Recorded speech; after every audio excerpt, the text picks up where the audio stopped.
Olá, vamos ler mais 3 capítulos hoje. Que privilégio ler as Escrituras.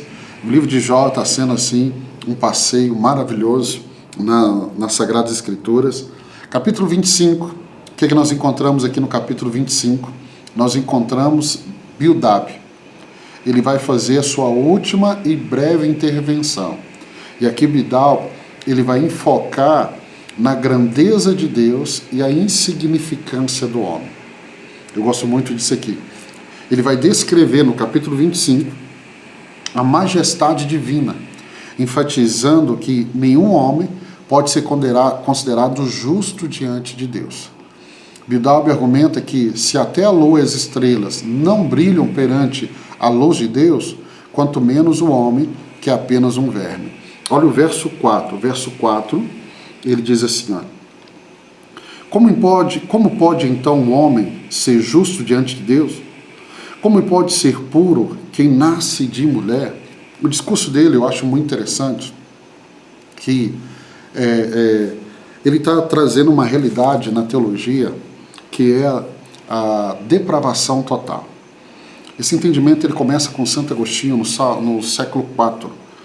Agostinho é que trabalha bem essa teologia, e na Reforma Protestante, em 1500 e poucos, nós vamos ver Calvino também trabalhando muito forte, é a base de todos os reformadores. O homem é um ser caído, o homem pecou. É a doutrina da depravação total, ou seja, o homem é mau. O apóstolo Paulo, falando dele, ele diz assim, miserável homem que sou. Pastor, mas eu conheço um tanto de gente bom. A Bíblia vai nos dizer que para Deus a justiça do homem é um trapo de imundícia. Trapo de imundícia, naquele tempo, imagina aquele cobertor de um morador de rua que está há anos com ele ali na rua. Aquilo é um trapo de imundícia. Então a justiça do homem para Deus é um trapo de imundícia. A Bíblia vai dizer que eu e você somos considerados justos diante de Deus por causa da obra de Jesus Cristo. Então a obra de Jesus é que nos faz justos diante de Deus. Então o discurso de Bildad é um discurso realmente curto, mas muito forte. Agora, por que ele está fazendo esse discurso? Porque ele quer, de toda maneira, levar Jó a acreditar que o que Jó está passando é por causa dos seus pecados. E isso não é verdade. A Bíblia fala que Jó era um homem justo, mas ele era justo aos olhos de Deus. O que Bildad está dizendo é verdade. Eu e você não podemos considerar que somos justos. Por isso que todos nós necessitamos da graça de Deus. Necessitamos. Precisamos da graça de Deus. Então, é apenas através da obra redentora de Cristo que eu e você somos considerados justos. Então, é importante, escute isso, é importante reconhecer a nossa total incapacidade de alcançar uma santidade sozinho. Nós precisamos de uma intervenção divina. Nós dependemos inteiramente de Deus para a nossa redenção. Vamos para o capítulo 26. Capítulo 26, Jó vai responder. Então Jó respondeu. Então nós temos a resposta de Jó. E qual é a resposta de Jó? Jó vai responder a Bildad com um discurso que também exalta o poder e a majestade de Deus, mas de uma maneira que rebate a implicação de que Jó não entende essa grandeza. Jó entendia essa grandeza. Jó vai descrever a soberania de Deus, escute isso, sobre a criação, incluindo o seu domínio sobre o mundo dos mortos, o Seol, e a sua autoridade sobre as águas e os céus. Jó fala do mistério e das maravilhas das obras de Deus, que são apenas as orlas do seu manto. Olha o verso 14 do capítulo 26. Isso tudo é apenas a borda de sua obra. Um suave sussurro é o que ouvimos dele, mas quem poderá compreender o trovão do seu poder? O que temos aqui no capítulo 26, deixa eu trazer aqui uma reflexão do capítulo 26. O que temos aqui? Nós temos que o que Jó está dizendo, e é a pura verdade, é impossível. nós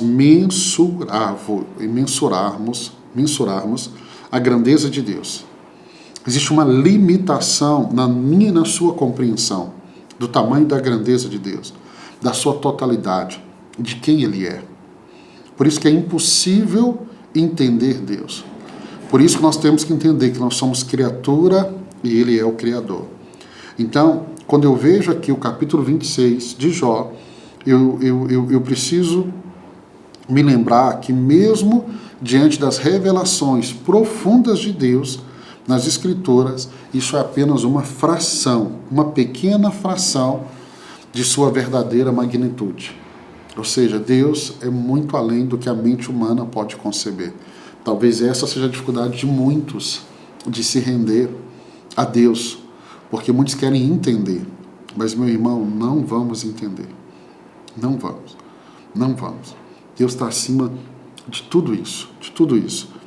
Eu diria para você que, diante desse entendimento que Jó está nos ensinando, e as Escrituras vão nos ensinando isso, nós devemos sempre, sempre, adotar uma postura de humildade e reverência diante de Deus. Nós devemos buscar conhecê-lo, mas enquanto nós reconhecemos a limitação nossa para entendê-lo. Ou seja, nós dependemos de Deus nos revelar. Você está lendo a Bíblia toda e eu creio que você está aprendendo muito nesse tempo. Muito, muito, muito, muito, muito, muito. Mas eu quero dizer para você, você pode, assim como eu, ler a Bíblia dezenas de vezes. E cada vez que você lê, você aprende mais um pouquinho de Deus. Nós nunca vamos esgotar, nós nunca vamos conseguir compreender na totalidade. Por isso que quando vamos à presença de Deus, vamos com total humildade e pedindo a Deus que tenha misericórdia de nós e que nos ensine um pouco mais de quem Ele é e dos caminhos dele. Vamos para o capítulo 27. Jó, no capítulo 27, reafirma sua integridade e vai rejeitar mais uma vez a acusação dos seus amigos de que sua calamidade é devida ao pecado. Então Jó está batendo no pé e dizendo, não é por causa do meu pecado. E Jó está correto. Jó vai se comprometer com sua retidão, ou seja, ele está dizendo, eu já estou andando no caminho reto e eu vou permanecer andando nesse caminho reto, apesar das circunstâncias, do que ele está vivendo, e isso para mim e para você é um grande ensino.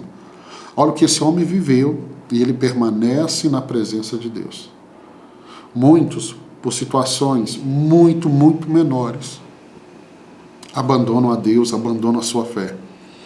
E aí Jó, ele declara que os ímpios e aqueles que esquecem Deus não têm esperança verdadeira. Por isso que Jó, ele traz ao meu coração, quando eu leio esse livro, esse entendimento que nós podemos ter esperança, mesmo nos momentos mais difíceis da nossa vida, por causa de Deus. Então Jó fala da retribuição que os ímpios receberão e insiste que manterá seus princípios até a morte. Então, se lá atrás, nos capítulos anteriores, Jó está questionando Deus e falando assim, mas o ímpio, ele prospera, como Asaf, lembra? Agora Jó chega na mesma conclusão que Asaf. Ele diz assim, olha, o ímpio vai ter o que ele merece. Ele vai receber a retribuição do mal, da injustiça, de tudo que ele faz de errado. O justo, diante de Deus, que está andando em retidão, esse também vai receber de Deus, a retribuição do que ele tem feito. E aí, o capítulo 27 é esse entendimento. Olha o verso 6 do capítulo 27. Manterei minha retidão e nunca o deixarei. Enquanto eu viver, a minha consciência não me repreenderá. Que coisa linda esse verso 6, eu gosto muito dele. Porque Satanás pede Deus para provar Jó, para tocar nos bens de Jó, na casa de Jó, na saúde de Jó, e Satanás vai dizer, ele vai blasfemar contra o Senhor. Em outras palavras, ele vai abandonar o Senhor. Aí Jó aqui no meio do livro, Jó, diante de tudo que ele passou, diante da acusação dos seus amigos, Jó diz assim, manterei minha retidão e nunca o deixarei. É essa declaração de fé que Deus espera de nós. Deixa eu terminar o capítulo 27 Eu quero te ensinar aqui, mantenha a sua integridade, mantenha a sua fidelidade a Deus, apesar do que você possa estar vivendo. Talvez você não vai entender o motivo da luta, o motivo da dificuldade, o motivo da angústia. Talvez não tenha nem motivo, mas você está passando por isso. Mas você vai se manter fiel, vai se manter íntegro, independente das pressões externas. Porque os amigos de Jó são amigos, mas como a teologia errada, estão fazendo pressão. E olha o que Jó vai dizer. Ele diz assim: enquanto eu viver, a minha consciência não me repreenderá. Então, ele tem clareza. Eu tenho andado correto. Não vai ser a opinião de outro, a acusação de outro, que vai mudar a minha forma de pensar. Nós vivemos hoje no século XXI, nós vivemos em um momento hoje que nós temos que aprender a ter essa convicção que Jó tem. Então eu quero abençoar a sua vida. Meu irmão, parabéns. Terminamos mais 3 capítulos. Amanhã, se Deus permitir, eu e você vamos avançar em mais 3 capítulos da Bíblia. Deus te abençoe. Até amanhã, se Deus permitir.